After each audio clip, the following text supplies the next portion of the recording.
All right, how's everybody doing today? Hotep, hey, this is Michael Imhotep, founder of the African History Network, host of the African History Network show. It is Sunday, June 18th, 2023, and we are live. So we know it's Juneteenth a weekend. We know there are numerous Juneteenth celebrations taking place in your city, taking place across the country, and probably more so than ever before. But I think it's really important for us to dispel some myths surrounding Juneteenth and understand how to use Juneteenth as a powerful weapon to educate African Americans on history, economics, law, and politics. Also, to give America a massive history lesson because Americans are very ignorant of history, and also to fight for reparations, dealing with the repairing of the damage of a legacy of 246 years of slavery, decades of Jim Crow segregation, housing discrimination, voter suppression, redlining, closing the racial wealth gap, etc. So we can utilize Juneteenth for a powerful tool, but we cannot allow Juneteenth to be co-opted by other people, and we can't allow it just to be reduced down to a black version of the 4th of July, where we just have cookouts and barbecues and eat hot dogs and things of this nature, drink beer and have a party. Okay, so hope everybody's doing well. Click like or give us a thumbs up on this broadcast. Follow us on our fan page, The African History Network, and our YouTube channel, Michael Imhotep, Imhotep. I'll also give you some information about class number 1 of our online class starting up today. After I finish this broadcast, Ancient Kemet, the Moors, and the Ma'afa, understanding the transatlantic slave trade, what they didn't teach you in school. So we have the information in the thread of this broadcast, so you can register for that 12-week online course. Okay, so if we're going to look at some Juneteenth history quickly here, okay, and then I'm going to cite some articles that just came out recently and in the past couple of years that dispel myths. So blackpast.org has a good article, blackpast.org, Juneteenth, the growth of an African American holiday. And if we look at this briefly here, I want to focus in on this part right here. It talks about how Texas was far removed from battles during the Civil War, and Texas became a safe haven for slave owners. Okay, Texas, however, was another matter, isolated from both Union and Confederate forces during the Civil War, and thus spared horrific battles on its soil. Texas became Texas has become a place of refuge for slaveholders. Texas has become a place of refuge for slaveholders seeking to ensure that their property would not hear of freedom. Through April, May, and part of June 1865, they did not, largely speaking. Now, we're going to correct some history of this narrative, but we could say largely speaking. Finally, on June 19th, 1865, freedom officially arrived in Texas.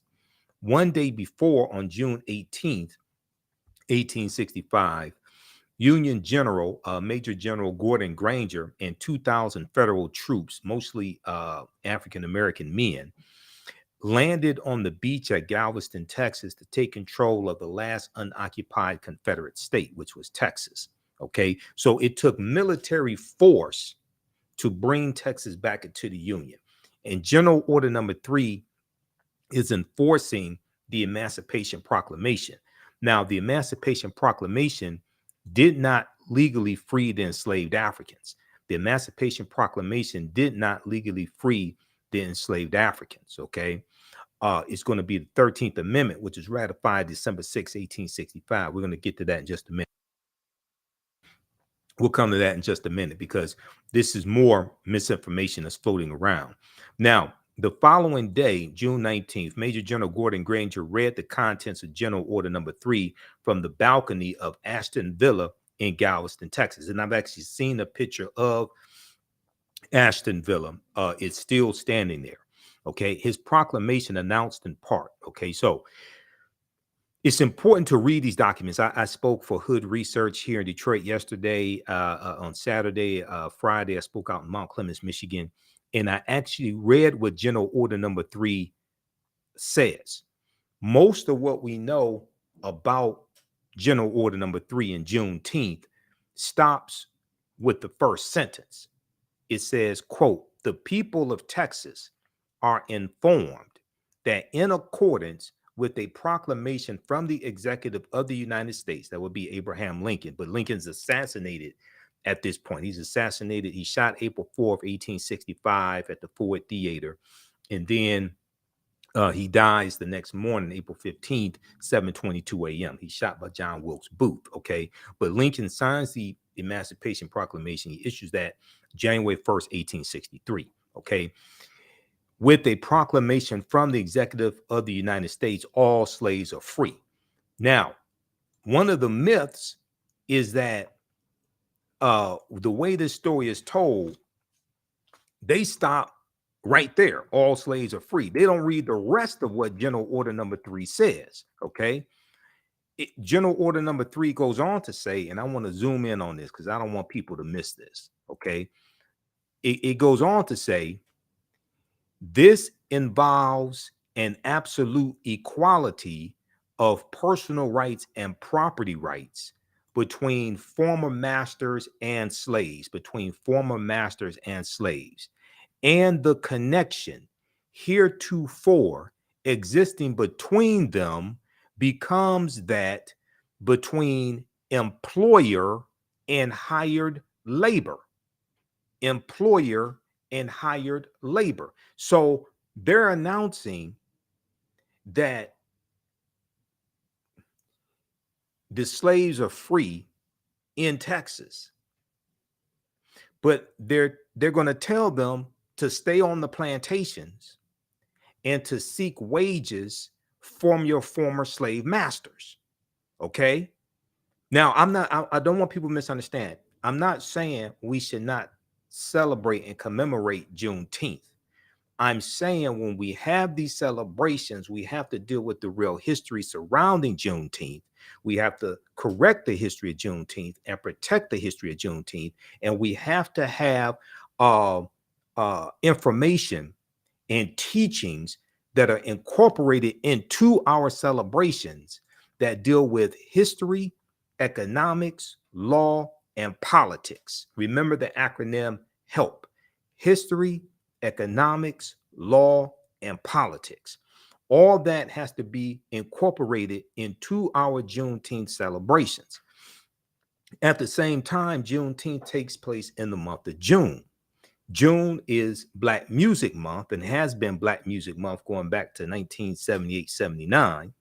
So when you study the origins of these festivals, and in 1866, the year after 1865, 1866, you're going to have Jubilee Day that is first celebrated in Texas, and Jubilee Day is going to become Juneteenth. And they had music, they had celebrations. I totally understand being on a plantation in Texas and you not knowing when freedom is going to come. So I totally understand there were celebrations that broke out when those Africans got the news. There were celebrations subsequent years to commemorate those Africans getting the news. I totally understand that, because many of you all have a celebration celebrating freedom from Friday evening to Sunday night, and you go to happy hour on Friday because you don't have to go to work the next day. So I totally understand them having celebrations. I'm not blaming them. Okay.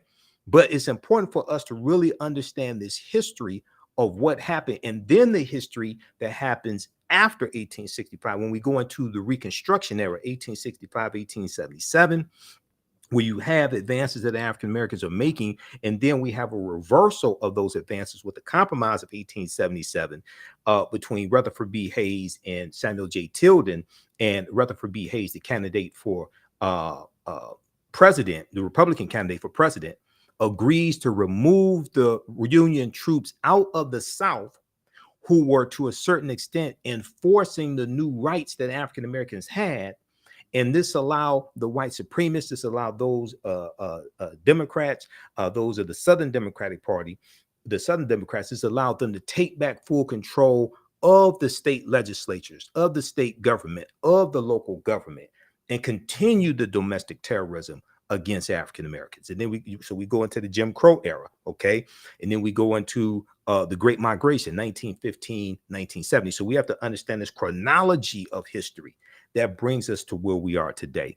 And in these celebrations that we have of Juneteenth, we have to deal with the voter suppression and the rewriting of state constitutions that took place after Reconstruction ended largely, starting with the Mississippi State Constitution, State Convention of 1890, when they imposed poll taxes and literacy tests to suppress the African American vote.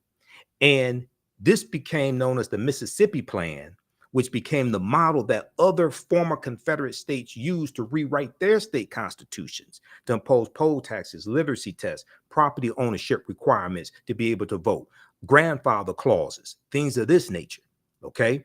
So all this history has to be infused, this teaching has to be infused into our Juneteenth celebrations to make this celebration a powerful tool for liberation. It can't just be a Black version of the 4th of July. And some people say, well, this is our Independence Day. No, it wasn't, because those African Americans were not independent once they were released from slavery, because they're largely released without any land, without tools, without compensation, no education, things like this. So even though some of us are going to be able to make a way out of no way, there still wasn't, we weren't independent, okay? We may have been freed, but we were not independent, generally speaking. Now we're going to create townships. We're going to create Black townships, things like this. But no, the 3.9 million former slaves were not independent. Okay. All right. And we know that many of them are going to be locked into a sharecropping system. Okay. To find because the South is trying to find a way they're trying to figure out where's the labor force going to come from, because the Union just freed, the enslaved Africans.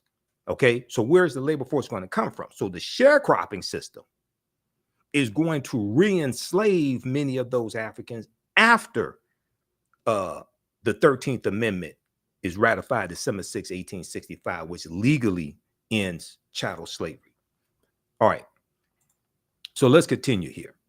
All right, so special General Order number 3 says that Major General Gordon Granger delivers June 19th, 1865. It says the people of Texas are informed that in accordance with a proclamation from the executive of the United States, all slaves are free. Okay, once again, in a lot of the news stories, MSNBC, CNN, things like this, a lot of this, they're going to stop right there. No, read the rest of it. This involves an absolute equality of personal rights and property rights between former masters and slaves, and the connection heretofore existing between them becomes that between employer and hired labor. Employer and hired labor. The freedmen are advised to remain quietly at their present homes and work for wages. So they did not want these Africans to leave the plantation. They didn't want them roaming around the South, coming up north. They wanted them to stay on those plantations and work for wages. Okay, work for salary. It goes on to say, General Order number 3 goes on to say, they are informed that they will not be allowed to collect at military posts, and that they will not be supported in idleness either there or elsewhere. So don't go to the military posts of the Union troops. Stay on the plantations. Continue to work for your former slave master for wages. Okay. Now, word of emancipation gradually spread over the vast state of Texas, despite the efforts of some slaveholders to maintain slavery. African Americans, however, would not be denied the liberty that had eluded them so long. When the news came, entire plantations were deserted. So some are still going to leave the plantation anyway. Some are still going to leave. Many African Americans brought from Arkansas, Louisiana, and Missouri during the Civil War returned home, while Texas freedmen, former slaves, headed for Galveston, Texas, Austin, Texas, Houston, and other cities where federal troops were stationed. Okay. Okay. Now, read the rest of this article here. Juneteenth, the growth of an African American holiday. Okay. This is at blackpast.org, blackpast.org. All right. Now, we're going to dig deeper because I want to correct some misinformation. We're going to look at some myths dealing with Juneteenth. It's important for us to correct this misinformation when we come together and have these celebrations. Okay. And it's all right to it's all right to commemorate what's take place and celebrate freedom. The Emancipation Proclamation did not free the enslaved Africans. Okay. And the reason why I did not free them is, so if we look at this article here from history.com, official website of the History Channel, and I teach a lot of this history in my online classes. Okay, we have an online class that's starting up today, and I'm going to start teaching this as soon as we finish here with this broadcast. So we're going to start it shortly. We started 6 p.m. Eastern Standard Time today. I'm going to post a link here for ancient Kemet, the Moors, and the Ma'afa, understanding the transatlantic slave trade, what they didn't teach you in school. We also have the information at our website, TheAHNShow.com, TheAHNShow.com. Okay, so the class is on sale, $80, regularly $130, and we do the sessions live. All the sessions are archived and recorded. You can go back and watch it anytime. All right, so we just posted the link here, and it's on the homepage of our website. All right, now let's look at this here. Why did not the Emancipation Proclamation legally free the enslaved Africans? Okay. When you read it, and we learned in, elementary school, Emancipation Proclamation freed the slaves, things like this, right? If you read this article here from history.com, official website of the History Channel, what is Juneteenth? What is Juneteenth? The Emancipation Proclamation issued by President Abraham Lincoln on January 1st, 1863, had established that all enslaved people in Confederate states in rebellion against the Union, quote, shall be thenceforward and forever free, end quote. Okay. Now, there's a problem here. Okay. The territories in rebellion, the states in rebellion separated from the Union. They seceded from the Union, so they were no longer under the authority of the Union. So the Union and Lincoln had no authority to dictate to them to do anything. This article here goes on to say, but in reality, the Emancipation Proclamation did not instantly free any enslaved people. The proclamation only applied to places under Confederate control and not slaveholding border states or rebel areas already under Union control. However, as Northern troops advanced into the Confederate South, many enslaved people fled behind Union lines. So you remember Ahmaud Arbery, okay? Ahmaud Arbery killed in Georgia, right?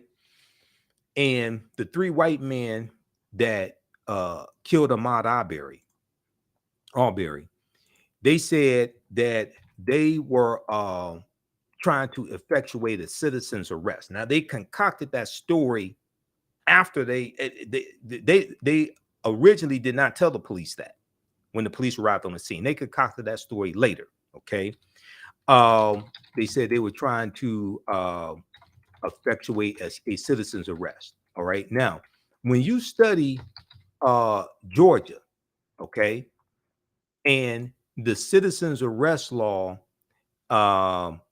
in Georgia, that citizen's arrest law dates back to 1863 during the Civil War, when Georgia was part of the Confederacy.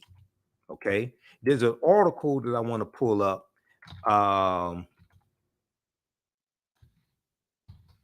I talked about this during that period of time when the trial was taking place. There's an article that deals with this. The citizens arrest law was the um, law dating back to 1863 in Georgia that dealt with um, targeting runaway slaves from plantations in Georgia. Okay, that's what that law dealt with. If we look at this article here this is from Reuters.com. So this shows you how we're still dealing with the legacy of the Civil War, still dealing with the legacy of slavery. And you have so many people who want to deny this. People like Senator Tim Scott, a lot of these Republicans don't want to deal with repairing the damage of a legacy of slavery, don't want an analysis of the laws and how they maldistribute wealth, power, and resources, etc.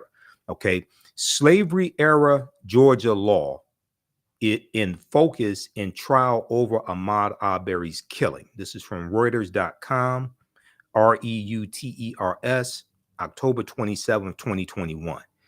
And in the article, it says that before Ahmaud Arbery's killing, the law had largely been unchanged since it was codified in 1863. Since it was codified in 1863, let's zoom in on this here. Okay. Before Ahmaud Arbery's killing, the law had been largely unchanged since it was codified in 1863 when Georgia was part of the slave-holding Southern Confederacy during the U.S. Civil War. Okay, most of the United States had codified some sort of law allowing citizens arrest. The American Civil Liberties Union and others that successfully sought to repeal the law said the state's statute was originally passed, the state of Georgia, the state statute was originally passed to enable the capture of escaped slaves. So this law, dating back to when Georgia was part of the Confederacy in 1863, it was targeting runaway slaves who were running away from the plantations in Georgia, running behind the Union lines during the U.S. Civil War. This is what this law was targeting. Okay. And that law, a version of that law, still remained in place when Ahmaud Arbery was killed. Now, after his death, the law was repealed. Georgia State Legislature and Governor Brian Kemp repealed the law after Ahmaud Arbery is killed. But this still, so you have all these people say, "Oh, that was a long time ago. That has nothing to do with today." That's a lie. That's why we have to utilize this history, utilize this celebration of Juneteenth to force into the national conversation a history that many state legislatures, especially in these former Confederate states, are passing laws to suppress the teaching of that history in their schools. See, Americans are very, very ignorant of history. So when we try to seek a legal remedy for a historical problem, that implies we must understand both law and history. And a lot of people who we have to go through to get these laws passed are ignorant of both. Okay, let's continue here. All right, now. All right, so let me close out this article here. That's from Reuters.com. You can check that out. All right, now let's go back to this one.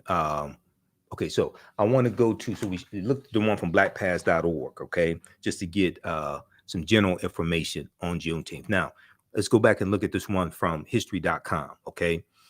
The Emancipation Proclamation only applied to places under Confederate control and not slave-holding border states like Maryland, Missouri, Kentucky, and Delaware. They were allowed to keep their slaves. And it did not apply to rebel areas already under Union control. However, as Northern troops advanced into the Confederate South, many enslaved African people fled behind Union lines. All right. Okay, so now, Major General Gordon Granger goes in with about 250,000. When he goes in, about 250,000 enslaved Africans in Texas. He's going to spend about a year going all throughout Texas enforcing General Order Number 3, okay? Because they have to take back Texas by military force. They have to take back Texas by military force. After the war came to a close, now for all practical purposes, the Civil War comes to an end April 9th, 1865, when General Robert E. Lee surrenders to Ulysses S. Grant at the Appomattox Courthouse, okay, but in Virginia. But the Civil War is going to go on to a lesser extent. Is going to go on to a lesser extent for about another 18 months or so, okay, or 16 months, another 16 months, because General Robert E. Lee's army in Virginia, his Confederate army, was the largest Confederate army, but it was not the only Confederate army, okay, in the Civil War. How do we know? Let's look at this article here. See, I teach this in my online classes. So if you haven't registered for my online history class, Ancient Kemet, the Moors, and the Ma'afa, understand the transatlantic slave trade, what they didn't teach you in school. You want to register for that right now, because we're going to start class number 1 as soon as I finish this broadcast here. Okay, we do class number 1 today, June 18th, 2023. This is a 12-week online course that I teach, and we deal with thousands of years of history and what leads up to the transatlantic slave trade taking place. We just posted a link here, and it's on the homepage of our website, TheAHNShow.com, TheAHNShow.com. All right, let's look at this article here. Why the Civil War actually ended 16 months after General Robert E. Lee surrendered. Okay, for one thing, there was a little confusion in Texas. Okay, this is from history.com, official website of the History Channel. So it talks about Lee surrendering to Ulysses S. Grant Appomattox Courthouse, marking the beginning of the end of the grinding 4-year-long U.S. Civil War, which is 1861 to 1865. But it would be more than 16 months before President Andrew Johnson, who succeeded Lincoln, who was Lincoln's vice president, succeeds Lincoln after Lincoln is assassinated, before Andrew Johnson would declare a formal end to the conflict in August of 1866. Okay. Now, the reason why, now this picture right here, this is a picture of General William Tecumseh Sherman meeting with General Joseph E. Johnston to discuss terms of surrender of Confederate forces in North Carolina. Okay. Because Joseph E. Johnston was another Confederate general. All right. So when Lincoln surrenders, that's just his army. All right. General Robert E. Lee's was just one Confederate army to fall. For one thing, Lee had surrendered only his army of Northern Virginia to General Ulysses S. Grant. A number of other Confederate forces still remained active, starting with General Joseph E. Johnston's Army of Tennessee, which was the second largest Confederate army after General Robert E. Lee's. But then you also had General Nathan Bedford Forrest of Tennessee, and Nathan Bedford Forrest, his army. Okay, now in 1867, Nathan Bedford Forrest becomes the first Grand Wizard of the Ku Klux Klan, and he's a hero to some people in Tennessee, even to this day. All right, so the Civil War is going to go on for another 16 months or so, up until August of 1866. All right, now keep that in mind. All right, now let's continue. How's everybody doing? Give us a thumbs up, give us a heart, give us a like on this broadcast. Also, if you like this type of information, you can support the African History Network, okay? Because we definitely need your support. $ the AHN Show through Cash App, $ the AHN Show through Cash App, also through PayPal, paypal.me/the AHN Show, paypal.me/the AHN Show. This helps us keep doing the work, stay on the air, keep broadcasting, finance the research, buy new equipment. I just had to buy this laptop here in March, early March. This was $700. I had to invest in a new laptop to be able to broadcast and edit video and do the type of work that we do here at the African History Network. Okay. And we also have our links to Cash App, PayPal on our homepage of our website, TheAHNHistoryNetwork.com, TheAHNHistoryNetwork.com. All right, let's continue here. Okay, so we've already dispelled some myths. And when we look at this here, let's go to, okay, let's close this article out. I have a bunch of tabs open here in Google Chrome. Let's go back to the first article, What is Juneteenth, here from history.com. Okay. All right. Now, after the war came to a close in the spring of 1865, Major General Gordon Granger's arrival in Galveston that June signaled freedom for Texas's 250,000 enslaved African people. Although emancipation did not happen overnight for everyone, in some cases, enslavers withheld the information until after harvest. Celebrations broke out among newly freed Black people, and Juneteenth was born. Okay. Now, some enslaved Africans are going to get the news that they're free, but their slave masters are not going to let them go. They're going to be held by force. Okay. So Juneteenth was not the last day of slavery. June 19th, 1865 was not the last day of slavery. Some of these Africans are going to be held in captivity until the next year, 1866. And the Emancipation Proclamation does not legally end chattel slavery. What legally ends chattel slavery is when the 13th Amendment to the U.S. Constitution is ratified December 6, 1865. When the 13th Amendment to the U.S. Constitution is ratified December 6, 1865. That's legally going to end chattel slavery. Okay. All right. Now, the year following 1865, freedmen, these former slaves, freedmen in Texas, organized the first of what became the annual celebration of Jubilee Day on June 19th. Now, June 19th was not the date that all 250,000 or most of the 250,000 enslaved Africans got the word that they were free. Once again, Major General Gordon Granger and his troops are going to go throughout the state of Texas for almost a year, delivering General Order Number 3, enforcing it, and taking back control of the state of Texas by military force. June 19th was the date that was agreed upon to celebrate those enslaved Africans getting the word of General Order Number 3 and it being delivered. But that was not the only day that it was delivered. That was not the day that all of them got the news. Okay, that's the date that was the date agreed upon to celebrate them getting the news and General Order Number 3 being delivered. All right, now in the ensuing decades, Juneteenth commemorations featured music, barbecue, prayer services, and other activities, and as African Americans migrated from Texas to other parts of the country, the Juneteenth tradition spread.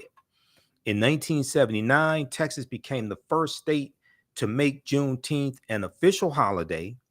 Several others followed suit over the years.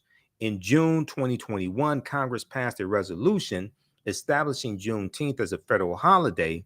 President Joe Biden signed it into law on June 17, 2021. Now, we know that African Americans like Opal Lee, African American woman Opal Lee, a former teacher, she fought for decades to make Juneteenth a federal holiday.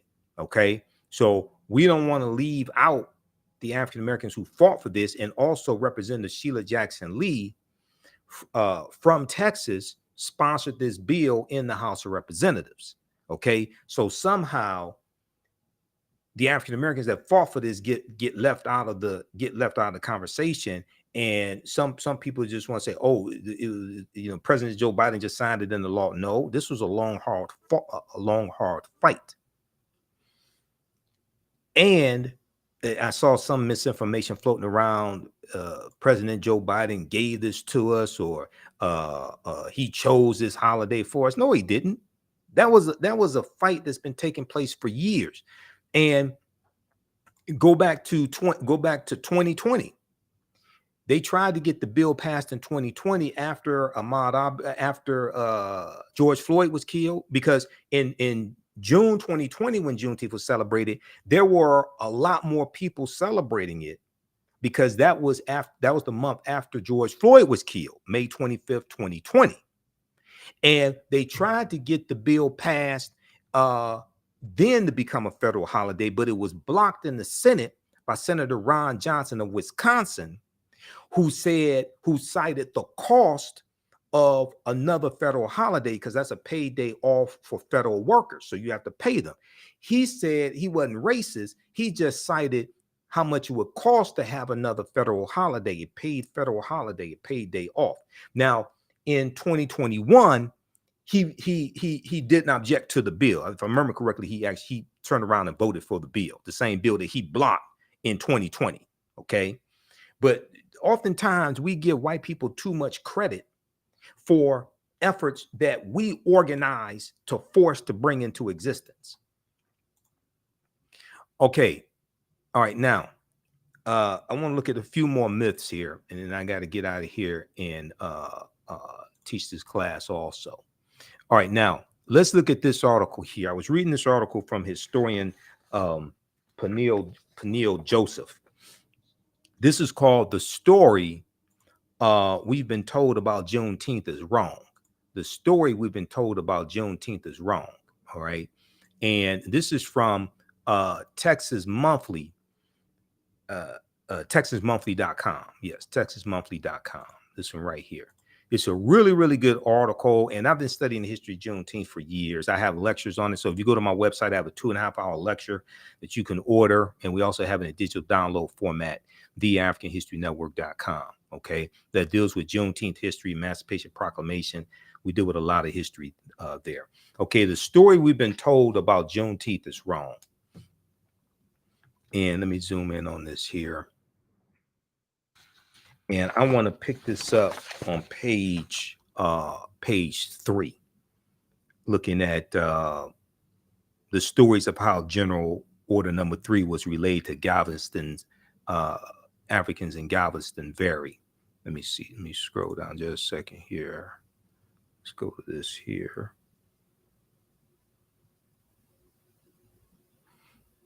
Okay, George Floyd's public execution by former Minneapolis, Minnesota police officer Derek Chauvin, May 25th, 2020, sparked months of demonstrations that swelled into one of the largest social justice movements in American history and elicited an unprecedented collective outpouring of racial grief.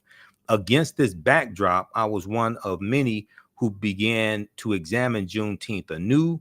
I published a CNN opinion article headline, "Make Juneteenth a National Holiday Now," arguing in part that Juneteenth offers Americans a new origin history.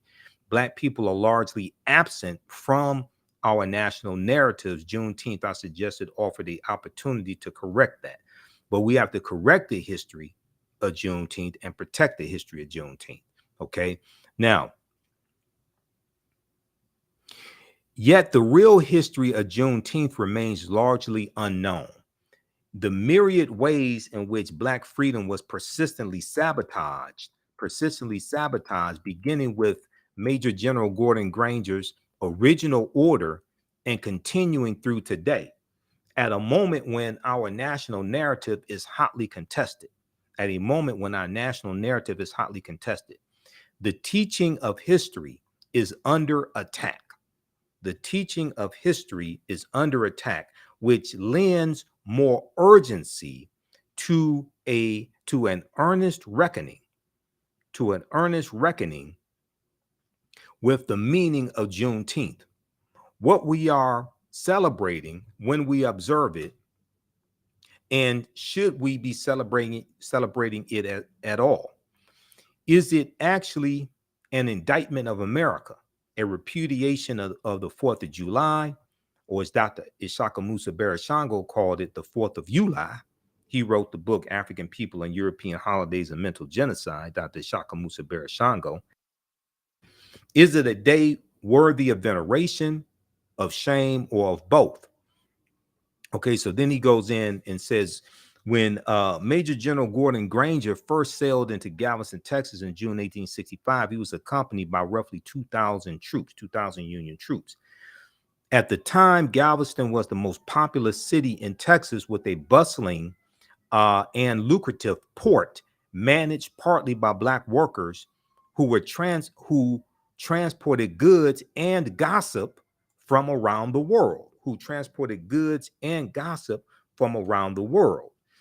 Now, Gordon Granger and his staff commandeered a villa in town and set out on the impossible mission of bringing a semblance of order and security to the largest secession state of the newly restored Union.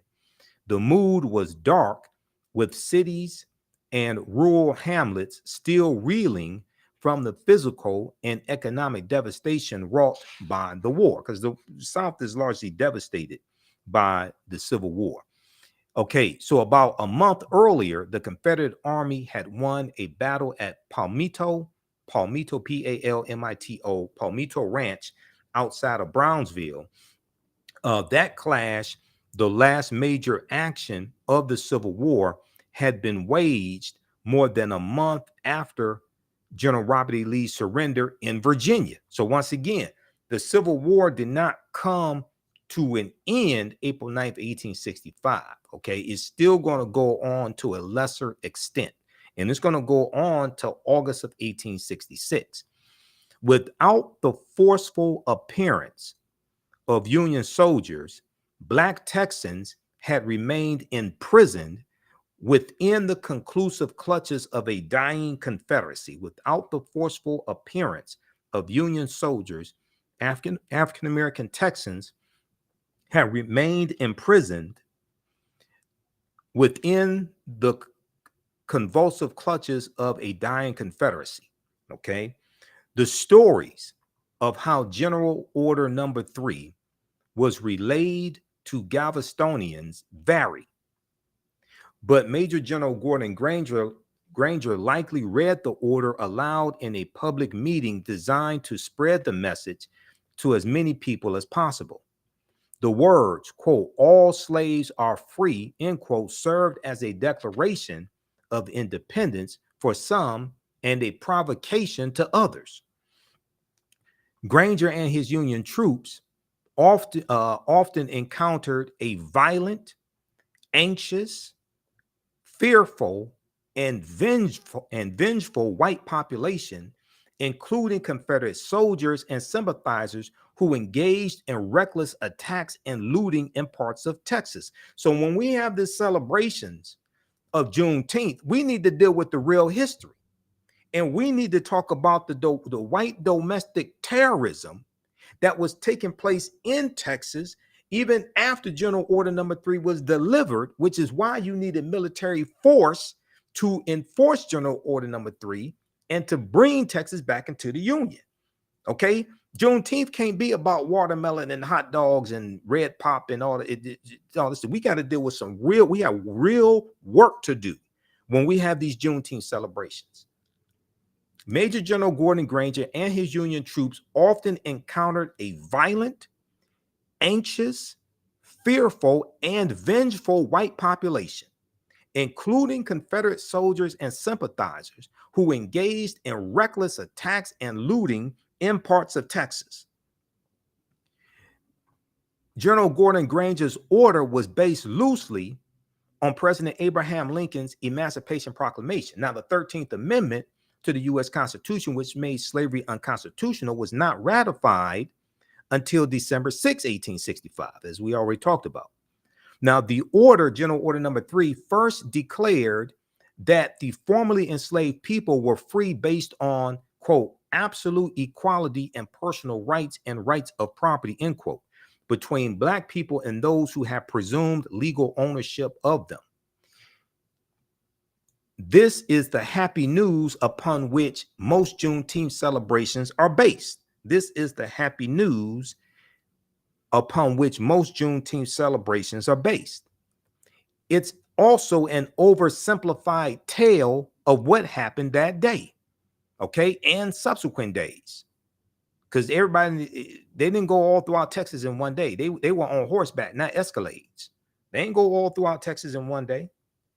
A common view about Juneteenth in both Black and white communities is that Black folks in Galveston and around Texas were slow to hear or fully grasp the news about the Civil War's end and the arrival of liberty.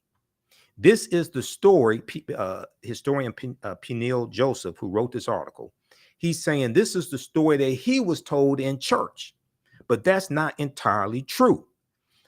Some portion of Black Texans, some portion of African Americans in Texas, especially those working in the port of Galveston, Texas, knew that the tide of the Civil War had long ago turned in favor of Union troops. They had also probably caught wind of the Emancipation Proclamation from travelers disembarking on the wharves. Further, they likely heard what must have seemed to be fantastical tales about regiments of Black soldiers in the Union Army.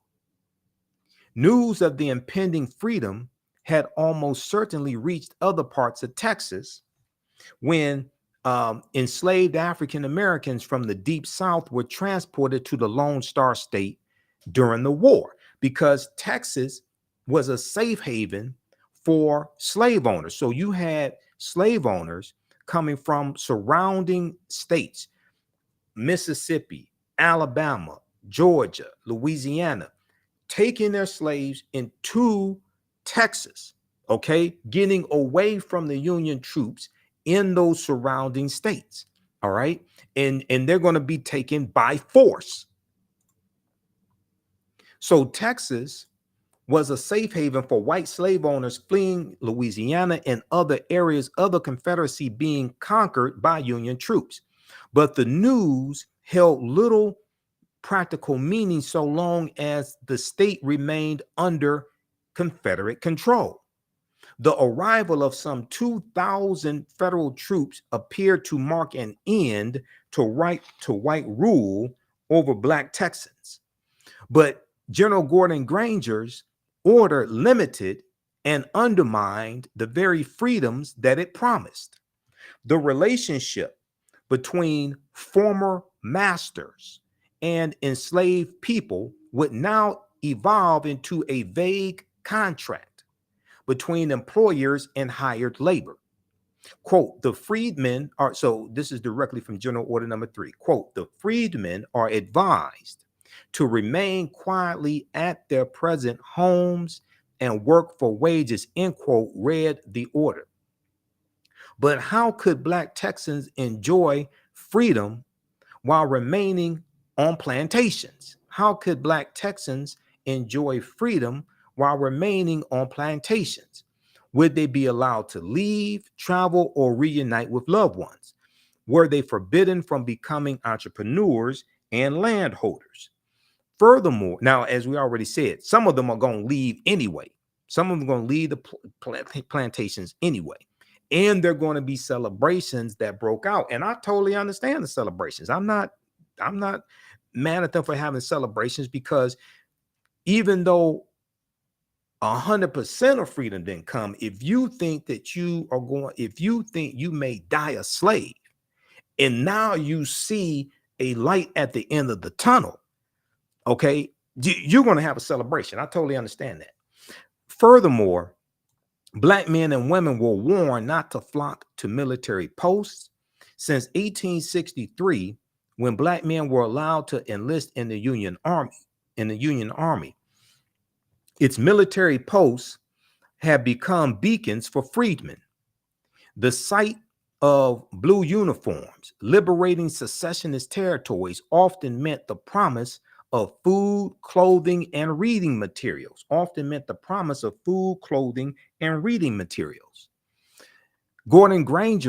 Gordon Granger's warning that Black Texans will not be supported in idleness on military posts or elsewhere was an admonishment, a warning suggesting that they could not rely on federal troops, whether those Texans were seeking protection, searching for news about family and friends, looking for work, or in need of food.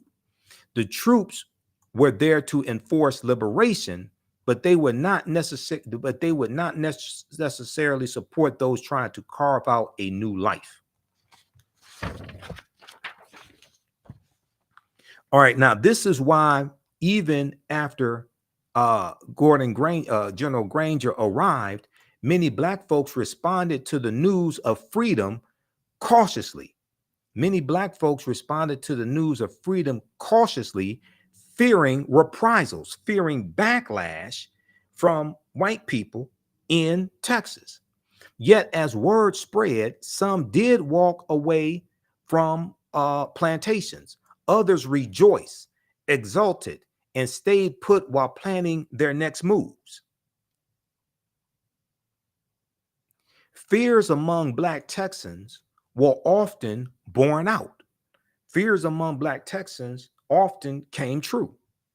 In the ensuing months, the beginning of the period that would come to be known as Reconstruction, racial violence spread.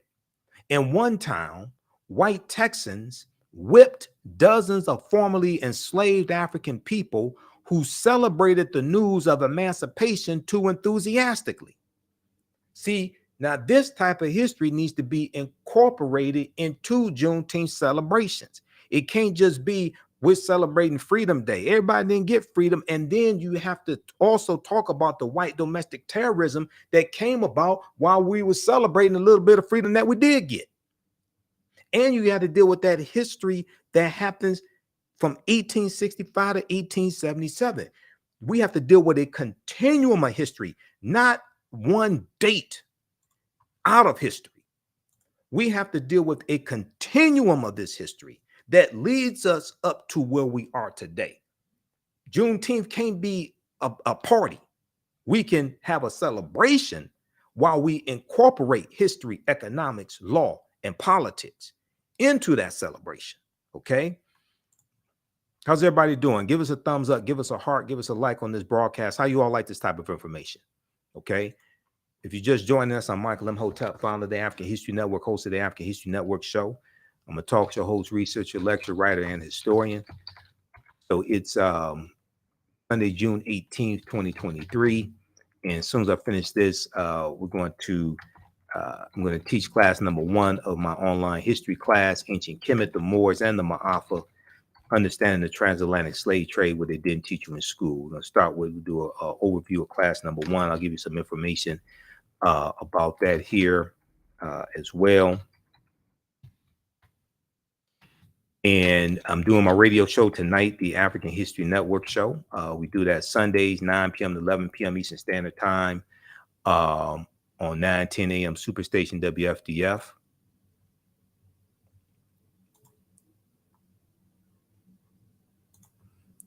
All right, let's see here. Okay, let's continue.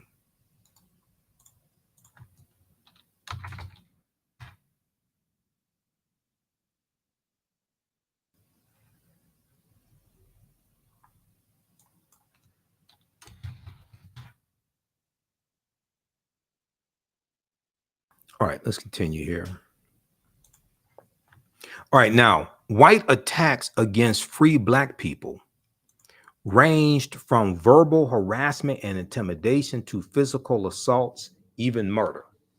Okay, this is after they get the news in 1865, right?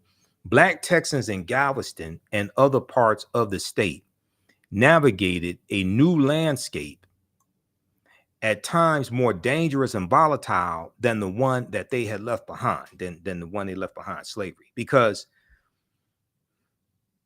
during slavery, they had some type of value to the slave owner. So even though many slave owners were abusive, there's still, you weren't subject to domestic terrorism from other white people attacking you because they knew you were owned by somebody. Whereas after slavery ends, you open to generally speaking, you're open to domestic terrorist attacks from anybody because you weren't owned by somebody. Now, so you have you have the ending of one chapter and trying to navigate having these new freedoms, but then also dealing with the bushwhackers who were Confederates who would raid camps and attack African Americans, kill them. You're going to have the creation of the Ku Klux Klan, December 24th, 1865 in Pulaski, Tennessee. About a week or so after the 13th Amendment is adopted, December 18th, 1865. And you're going to have these other domestic terrorist organizations that come about to keep African Americans in a subservient, servile position. Now, the backlash of many white residents against the ideal of Black citizenship and dignity will become a normal feature of Texas's political landscape, a legacy that persists today. A legacy that persists today. Just as limitations, and all we got to do is look at two African American members of the state legislature in Texas, Justice Pearson and Justin, I think it's Justin Johnson. We saw them being expelled for standing up and wanted to deal with common sense gun laws in Texas and see those white supremacists in the Texas state legislature vote them out. And the white female Texas lawmaker, she was saved by one vote. She almost got voted out also. Just as limitations on Black freedom were baked into Gordon Granger's Emancipation announcement, racial discrimination became embedded in public policies that propagated unequal housing and employment opportunities, wealth gaps, educational and residential segregation, police brutality, and political disenfranchisement. Black codes in Texas and throughout the South prevented African Americans from voting, securing fair labor contracts, attending racially integrated public schools, or owning land. For many years, General Granger's arrival in Galveston, Texas, freedom could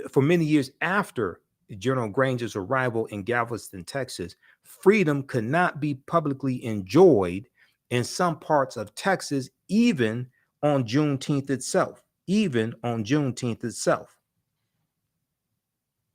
Okay, so read the rest of this. Is an extensive article by historian Peniel Joseph. It's from TexasMonthly.com. It's called "The Story We've Been Told About Juneteenth Is Wrong." The story we've been told about Juneteenth is wrong. All right, now, if we look here at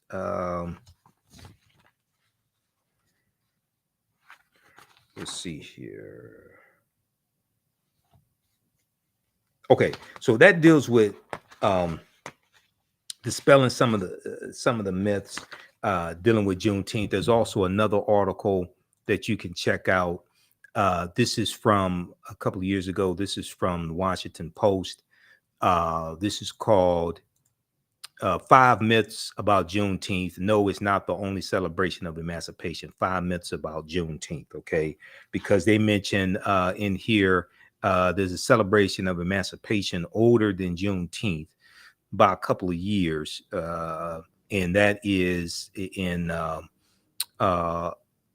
Gallipolis, Ohio. A town in Gallipolis, Ohio, had the real oldest celebration of the end of slavery. That celebration began September 22nd, 1863, a year after Abraham Lincoln signed the preliminary draft of the Emancipation Proclamation that he issued September 22nd, 1862. Okay, but it's the first national holiday dealing with slavery at all. Okay, so check that out at WashingtonPost.com. All right. If you like this type of information, guys, register. Please register for the 12-week online course that I teach. We're about to teach class number 1 of it right now at our online school. So the class is on sale, $80, regularly $130. So let's keep doing the research, stay on the air, keep broadcasting, pay some of the bills, etc. It's a 12-week online course that I teach ancient Kemet, the Moors, and the Ma'afa, understanding the transatlantic slave trade, what they didn't teach you in school. And let me see here. Got this here. I'm going to post the link here once again.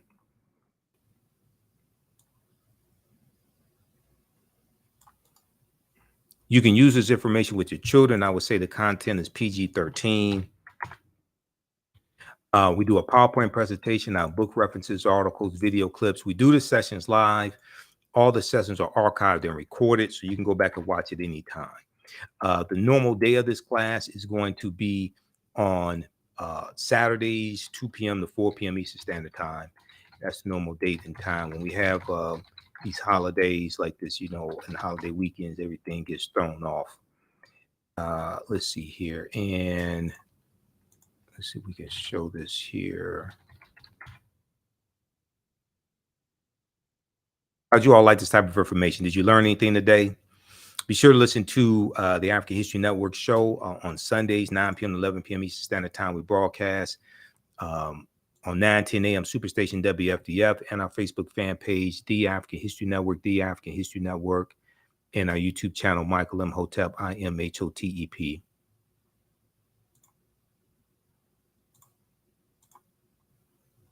Okay, so when you go to our website and you scroll down the screen, you'll see the information about our radio show.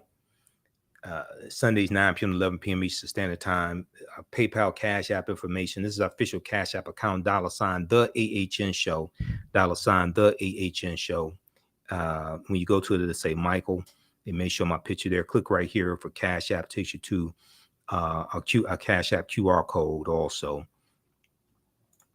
Now, these other ones are fake African History Network Cash App accounts. Our tag is $TheAHNShow, SHOW. So if you type it in manually, type in the full Cash App tag, because some of these other fake ones will come up first, and they've been stealing money from us. It's like 5 fake ones out there I've identified. I'm still trying to get them shut down. I've opened up a fraud report with Cash App last year. I'm still trying to get them shut down. But here's information here about our online class, Ancient Kemet, the Moors, and the Ma'afa, understanding the transatlantic slave trade. Kemet's one of the original names for Egypt. The Ma'afa is a Kiswahili term which refers to the transatlantic slave trade, which is our great disaster. So click right here, register for full 12-week course. It's on sale, $80, regularly $130. You also get free 5 free lectures of mine that are in the video library. Okay, so this is our summer class. Scroll down, just click right here on the purple button. It says enroll here. It says enroll, and you can do debit card, credit card, PayPal. If you want to do Cash App, email us at AHNShow. AHNShow at TheAfricanHistoryNetwork.com, or email us right through the website to pay through Cash App. Okay. All right. So you're going to learn so much in this class. We cover about 80 to 100 articles. There's 7 books that we use as our main books as reference. You don't have to buy any of these books. We show them. I show you an excerpt of them on the screen. I do a PowerPoint presentation as well. I put together the whole curriculum for this class. I've been teaching this class on and off since 2017. I've been studying history 31 years. You see my videos. You see me on the African History Network show. You see me on Roland Martin Unfiltered and Faraji Muhammad's show, The Culture. So register for this class, and we'll see you in class in a few minutes. Remember, right now is corrects wrong behavior. It's not over till we win Wakanda forever. And we'll talk to you next time. Peace.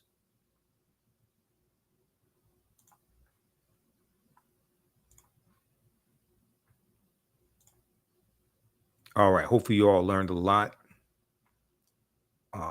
from this broadcast. We'll deal with some of this information on our show Sunday night also, the African History Network show. And let me post this right here. Okay.